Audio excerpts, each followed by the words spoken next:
Okay, itong video na 'to, nabuo ko lang yung concept kanina. Again, hindi ito dapat yung topic na ipo-post ko para sa video for today, pero naisip ko na maganda na gawin na ngayon kasi parang naisip ko na yung mga gusto kong sabihin para sa inyo. May mga days na maiisip mo na hindi ko naman talaga alam yung ginagawa ko eh. And sooner or later, baka malaman ng iba, and yun yung nakakatakot na part. Akin naman, kung i-relate mo sa job hunting ko and job applications ko, minsan nakakapagod mag-exert ng effort kapag sobrang dami nilang hinahanap para sa isang role na minsan equivalent na yun ng 3 tao. And nakakatakot din minsan na gusto mo lang mag-apply sa role na yun kasi nakita mo yung company na maganda, makita mo yung role for yung career mo, for career development, bagay siya sa'yo. Pero minsan talagang, alam mo yun, hindi ka sure, alam ko ba yung sinasabi nila? Magagawa ko ba yun kapag kinuha nila ako or what?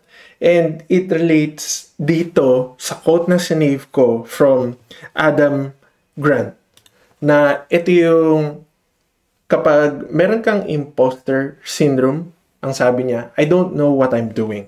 It's only a matter of time until everyone finds out. Yun yung imposter syndrome. Pero yung growth mindset na shinare niya, I don't know what I'm doing yet. It's only a matter of time until I figure it out. Yun yung sinasabi niyang highest form of self-confidence is believing na meron kang ability to learn. And yun yung parang lagi kong pinangahahawakan pag mag-a-apply ako. Hindi ko alam lahat. Wala akong certifications ng ganito, ganyan. Kaya nagbi-build up ako minsan ng mga sinishare ko sa kanila sa experience ko, rather para hindi sila mag-focus sa certifications. I mean, alam ko, gets ko na kailangan ng certifications. I'm also working it out. Titingnan ko kung para sa akin talaga yung certification na yun habang yun yung upskilling ko habang naghahanap ako ng work. Pero tingnan natin kung ano yung mangyayari along the way. Kung mapapansin nyo, nag-apply na ako to 100 plus jobs. I think malapit na ako umabot sa 200 applications. Yes, hindi ko lang pinapakita sa inyo. Pero malapit na ako sa 200 job applications, and na-share ko na rin sa inyo na after 97 job applications, alam ko nag-post ako ng video na gano'n. Talagang na-feel ko yung burnout. And ang ginagawa ko lang, talagang nag-show up lang ako. Continue editing my CV. Yung cover letter ko, kailangan as humanly as possible, maramdaman nila na ako yung interested ako sa role, ako yung para doon. Meron akong mga daily routine post layoff na ginagawa ko. Alam ko minsan hindi ko yon na susunod, pero pahinga lang, gawa ulit. Itong YouTube ko rin. Yung iniisip ko, ang tanong ko is, ginagawa ko ba ng tama yung dapat kong gawin ngayon na wala akong trabaho? Yung mga ganun, yung mga naiisip ko. Or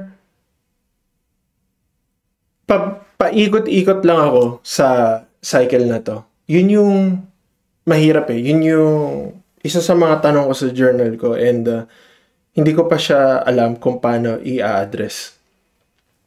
Pero kung babalikan natin yun kay Adam Grant, again, sinabi niya ulit, ang growth mindset is, I don't know what I'm doing yet. It's only a matter of time until I figure it out. Yung word na yet na yun yung parang tama. Hindi ko naman talaga dapat alam lahat, pero kaya kong aralin, kaya kong gawin. Yun yung parang everyday meron kang natututunan. Tulad nito, itong YouTube ko. Napag-decidean ko after nung na-layoff ako, gagawa ko ng video. Marami ng negative sa mundo, and gusto ko maging positive and i-share sa inyo yung mga struggles, real world struggles, and yung mga real world scenarios na ginagawa ko para makatulong sa akin, para makatulong sa inyo. Mindset,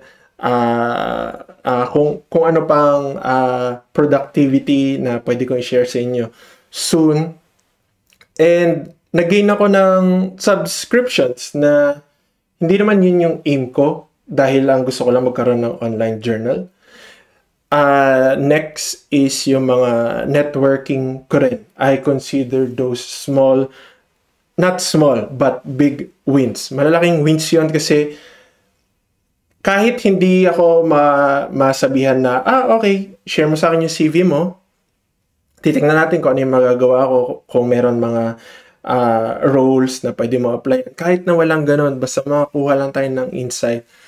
Better yet, ang iniisip ko nga ngayon, makikipag-network ako na yun talagang malapit sa role nila, yung ginagawa nila, and paano ko yun ma-apply sa sarili ko. Kasi once na nasa interview ka na, pwede mong ma-share na, ito yung ginagawa nung isang tao, pwede ko yun i-relate sa akin, yun yung pwede ko sabihin. Then, siguro, discipline na hindi ako mag-miss sa aim ko, again, for this April, creating 12 videos. Hindi ko lang alam kung masusunod ko yun kasi merong mga family and friends na pupunta dito sa amin and hindi ko alam kung makapag-create ako, pero kailangan magkaroon ako ng routine. Yun yung para sa akin, yun yung ma-matter the most para sa atin.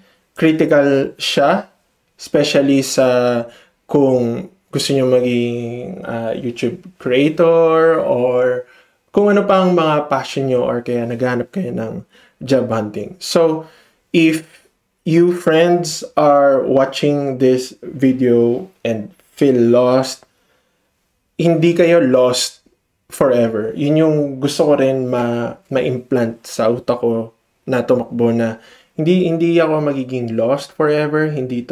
Parang hindi naman to temporary. And along the way, lahat ng experiences natin, yun yung mga learnings natin. You're learning the way as you move up to your career or life experiences mo. So, ano yung isang bagay na natutunan mo this week? Pwede nyo iwan sa comments below and try natin mag-grow together para may mapag-usapan tayo. Yun na muna ngayon para sa video na to. Share nito sa mama nyo, sa colleagues nyo, sa friends nyo, and I'll see you in the next video. Thank you guys. Hindi ko lang alam yung magiging next video ko pa, pero gusto ko yata mag-share doon ng yung momentum kapag nakakuha ka ng results kahit na hindi siya immediate. Tingnan natin. So, yun na muna ngayon. See you guys.